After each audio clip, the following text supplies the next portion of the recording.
영차 영차 영차 영차 삼성.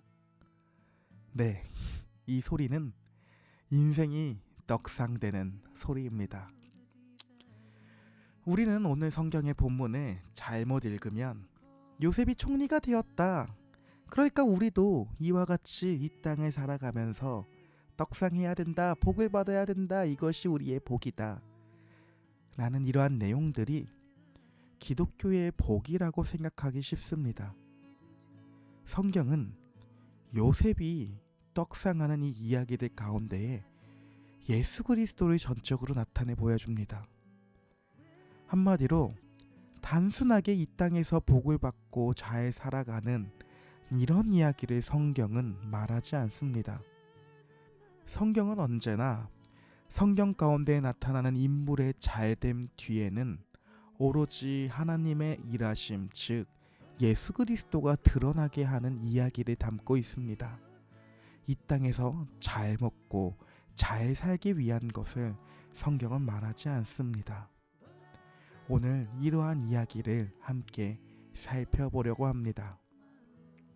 먼저 창세기 40장의 요약을 말씀드리겠습니다. 요셉은 감옥에서 술 맡은 관원장과 빵 맡은 관원장을 만납니다. 그리고 이 두 사람은 각각 꿈을 꿉니다. 결국 술 맡은 관원장의 꿈의 내용은 3일 후에 복직하게 될 것이라는 결론을 얻습니다. 반대로 빵 맡은 관원장의 꿈은 3일 후에 그가 죽을 것이다라는 내용을 말하고 있습니다. 이 두 사람은 요셉의 해몽대로 술 맡은 관리는 3일 후에 바로 복직을 하게 됩니다. 그러나 그는 이전에 요셉이 했던 부탁, 즉 복직을 하게 될 경우 요셉의 억울함을 말해서 감옥에서 꺼내달라는 말을 까먹습니다. 그리고 빵 맡은 관원장은 죽게 됩니다. 그렇게 40장의 이야기는 마치게 됩니다. 다음 장인 창세기 41장에선 사건이 2년 지난 다음에 바로의 꿈 이야기가 계속됩니다. 술 관리원이 복직한 지 2년 후에 바로는 두 가지의 꿈을 꾸게 됩니다. 첫 번째 꿈에서 살찐 염소 7마리가 먼저 나왔고, 그 이후에 병들고 야윈 암소 7마리가 나와서 살찐 암소를 잡아먹습니다. 바로는 아마도 개꿈이겠지라고 생각한 다음에 다시 잠에 듭니다. 그러나 또 꿈을 꿉니다. 이때에는 보기 좋은 이삭 7개가 한 줄에서 올라옵니다. 그러나 이내 사막 바람에 시달린 것 같은 마른 이삭 7개가 또 자라납니다. 앞서 암소 꿈과 마찬가지로 마른 이삭이 보기 좋은 이삭을 삼켜버립니다. 이런 내용의 꿈을 두 번이나 꾼 바로는 이 꿈을 해석하기 위해 모든 방법을 동원합니다. 그러나 바로의 이 꿈풀이를 해줄 사람은 아무도 없습니다. 그제서야 술 맡은 관원장은 2년 전에 자신이 감옥에서 겪었던 일들을 생각하며 요셉을 떠올리게 됩니다. 그렇게 요셉은 바로 앞에 서서 꿈을 해석해 줍니다.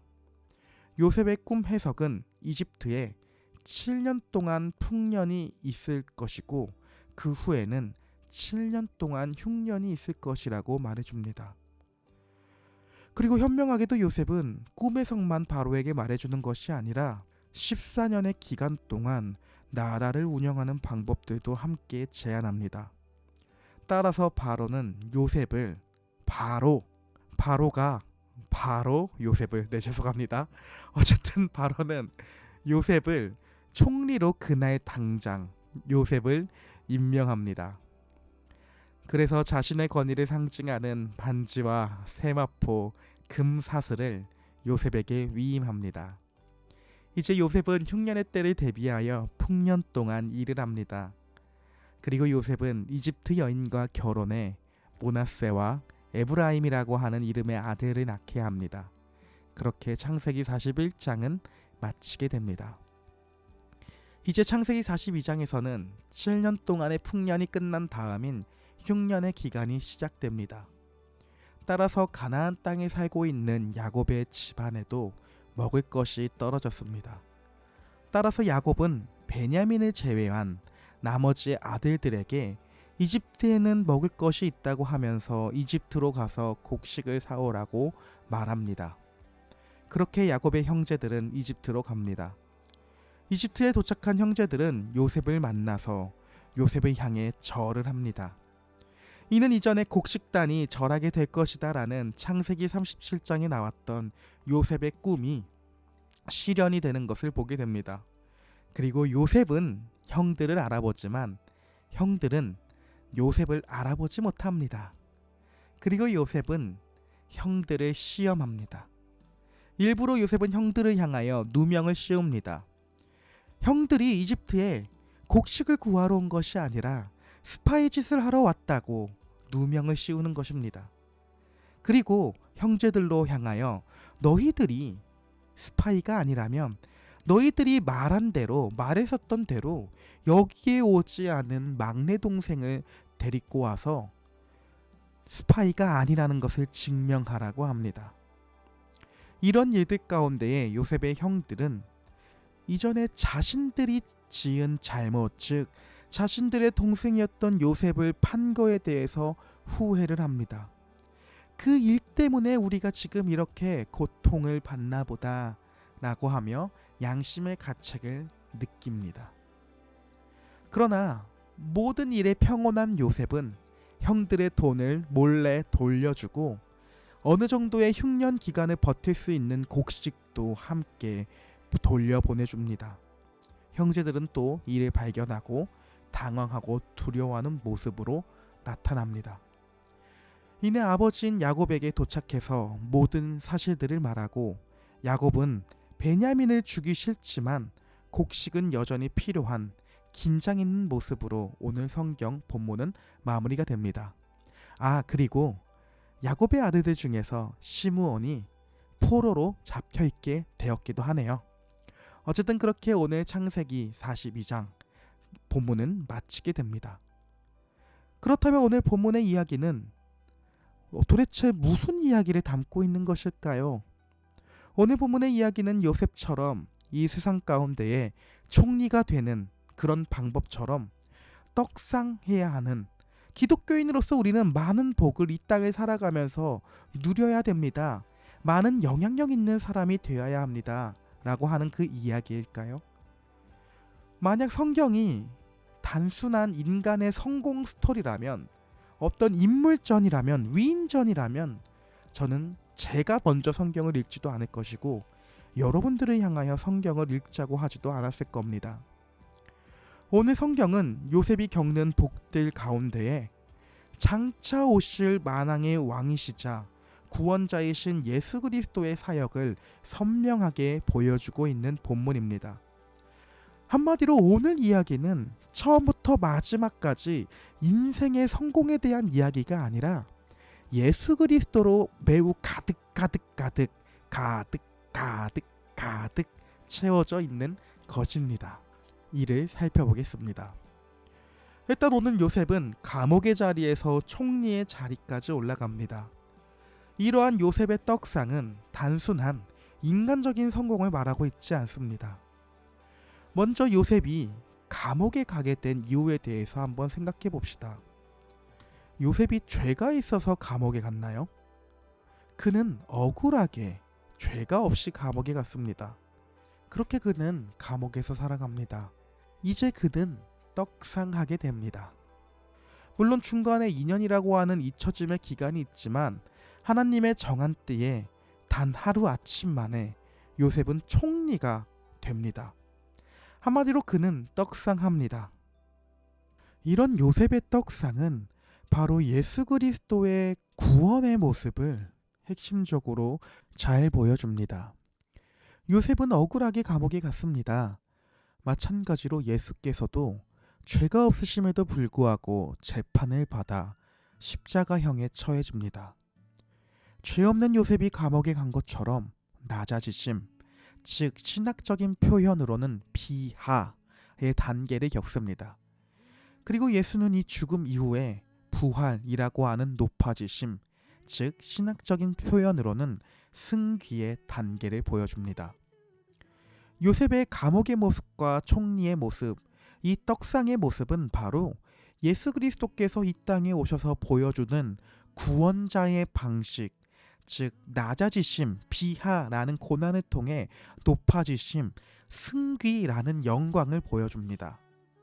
한마디로 오늘 요셉의 이 떡상 이야기는 단순한 성공의 이야기가 아니라 예수께서 구원자로서 요셉의 모습을 완성하는 이야기를 보여주는 것입니다. 따라서 오늘 본문은 너희도 이 요셉처럼 너희 인생 가운데에 떡상하라라는 것을 말하는 것이 아닙니다. 참된 구원자가 받아야 하는 고난과 그 고난 이후의 삶을 통해 회복시켜주는 예수 그리스도의 이야기를 보여주고 있는 것입니다. 그리고 오늘 성경을 읽으며 한 가지 자연스레 질문을 떠올려야 합니다. 무슨 질문인가요?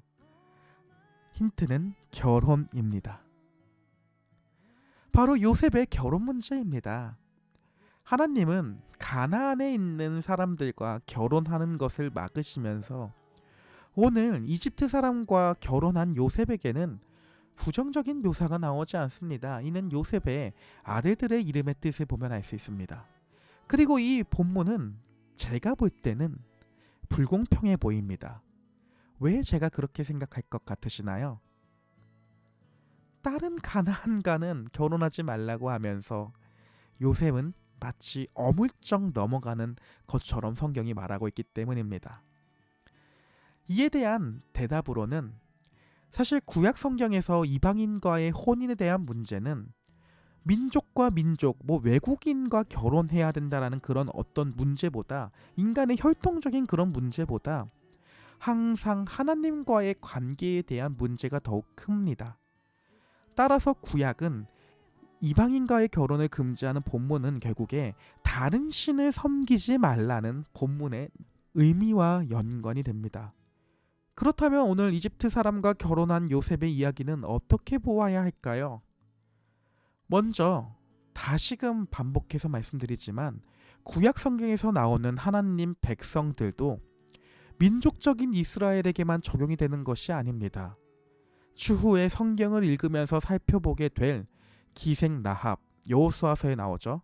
그리고 또한 룻기, 이방 여인 등과 같은 이방 사람들도 많이 등장합니다. 이들은 혈통적으로 민족적으로 이스라엘 사람 유대인들이 아닙니다. 그러나 그들은 모두 구원의 족보에 이름이 올라가 있습니다. 오늘 요셉의 결혼 문제도 이 맥락에서 함께 살펴봐야 합니다. 그리고 요셉은 앞으로 오실 구원자인 예수 그리스도의 모습을 나타내고 있다고 앞에서 말씀드렸습니다. 따라서 오늘 본문의 요셉의 결혼은 결국 예수 그리스도라고 하는 가장 기초가 되는 돌 위에 만들어지게 되고 건축되게 되는 교회를 상징하고 있기도 합니다. 이 교회의 구성은 유대인들로만 지금 교회가 구성이 되어 있나요?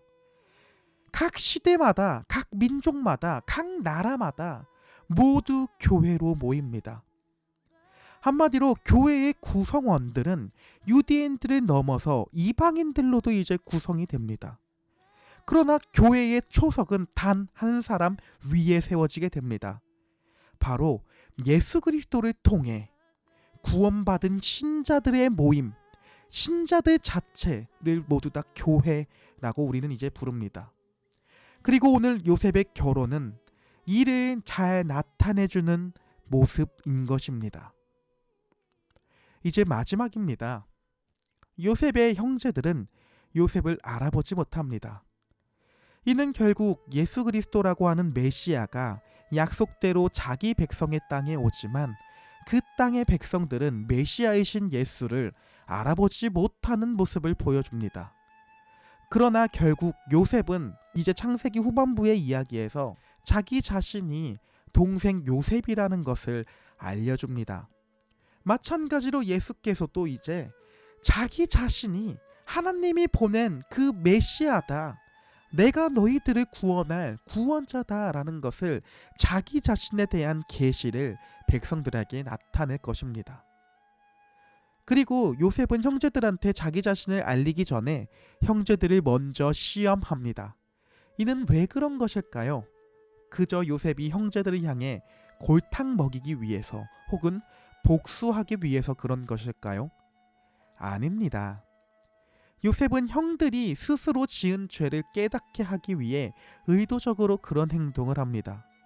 바로 율법이 우리가 죄인이다라고 하는 것을 깨닫게 하듯이 말입니다. 우리의 죄를 율법을 통해 우리는 깨달을 수 있게 됩니다. 그리고 율법은 더더욱 우리가 구원을 받기 위해서는 율법으로서 구원을 받는 것이 아니라 은혜가 우리에게 필요합니다. 우리에게 도움이 필요하고 하나님의 선물이 필요합니다. 사랑이 필요합니다. 은혜가 필요합니다. 라는 것을 깨닫게 만드는 것입니다. 따라서 요셉은 형들의 보따리에 그들이 가지고 온 돈을 다시 돌려넣으며 심지어 그들에게 가장 필요했던 곡식을 넣어줍니다. 공짜로 넣어주는 것입니다. 이는 결국 율법 자체는 우리를 죽이려고 하는 것이 아니라 우리의 죄를 우리 스스로가 깨닫게 하도록 위함이고, 하나님께서 우리에게 무조건적인 은혜로 말미암아 구원을 선물로 주는 장면을 보여주는 것입니다. 바로 예수라고 하는 선물인 것입니다. 사랑하는 여러분, 이 땅에서 잘 나가기 위해 우리 종교, 기독교가 있다면 우리가 믿는 이 종교는, 우리가 믿는 신앙의 내용들은 썩어 없어질 것입니다. 그러나 우리들의 종교는 오직 딱 한 가지, 예수 그리스도를 나타내기 위해 있습니다. 예수께서는 무엇을 우리에게 나타내 보이셨나요? 그는 왜 이 땅 가운데에서 고난을 받으셨나요? 그리고 고난 후에 영광의 모습을 예수께서는 왜 취하셨을까요? 이 모든 고난과 영광이 자기 자신을 위해서일까요? 아닙니다. 자신의 택한 백성인 교회가 늘 소망 가운데에 살아가도록 6년 중이라고 할지라도 늘 예수 그리스도께서 보여주었던 이 사역이 소망이 되어서 그 소망 가운데에 살아가도록 우리에게 사랑을 나타내 보이시기 위해서입니다. 따라서 우리는 이러한 예수의 사랑을 알게 된 순간 이미 떡상된 존재들입니다. 세상에서 큰 힘과 권력을 가지고 있는 총리가 우리를 보며 부러워하게 될 것입니다. 이런 우리의 삶이 될 수 있기를 소망합니다. 이번 주에 성경 읽기도 계속해서 파이팅입니다. 힘냅시다.